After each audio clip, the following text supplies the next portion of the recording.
Reach for the speed, reach for the whistle, go where the rail may run.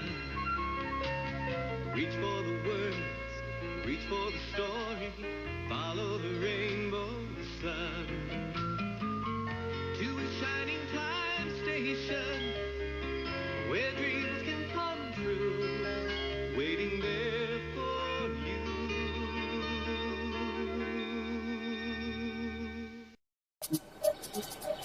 Gordon was resting in a siding. Sometimes, he thought, it's really tiring to be such a large and splendid engine. One does have to keep up appearances so.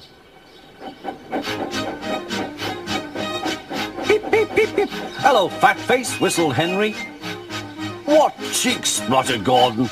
That Henry is too big for his wheels. Fancy speaking to me like that. Me, who has never had an accident.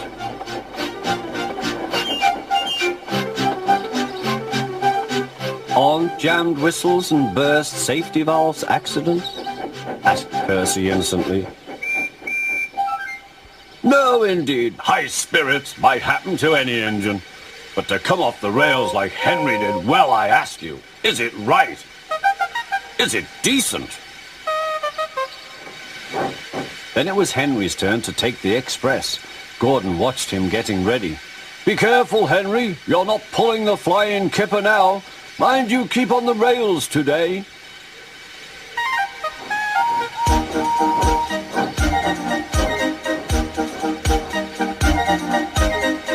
Henry went off in a huff, and Gordon yawned and went to sleep. But not for long.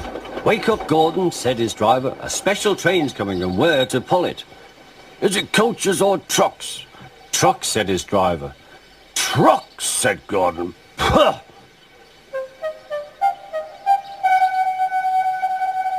Gordon's fire was slow to start, so Edward had to push Gordon to the turntable to get him facing the right way. I won't go, grumbled Gordon. Don't be silly, puffed Edward.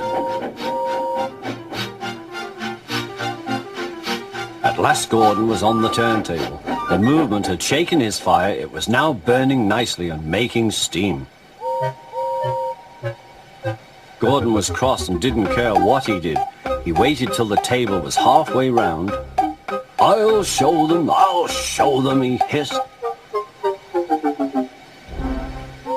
He moved slowly forward to jam the table, but he couldn't stop himself and slithered into a ditch. Ooh, she hissed.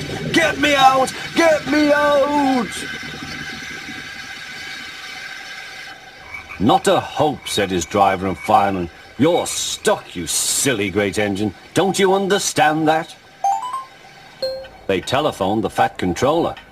So Gordon didn't want to take the special train and ran into a ditch. What's that you say? The special's waiting? Tell Edward to take it, please. And Gordon? Oh, leave him where he is. We haven't time to bother with him now. On the other side of the ditch, some little boys were chattering. Coo, doesn't he look silly? They'll never get him out. They began to sing. Silly old Gordon fell in a ditch, fell in a ditch, fell in a ditch. Silly old Gordon fell in a ditch, all on a Monday morning. Gordon lay in the ditch all day. Oh dear, he thought, I shall never get out.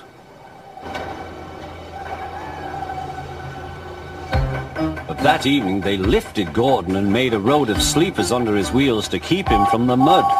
Strong ropes were fastened to his back end, and James and Henry, pulling hard, managed to bring him to safety.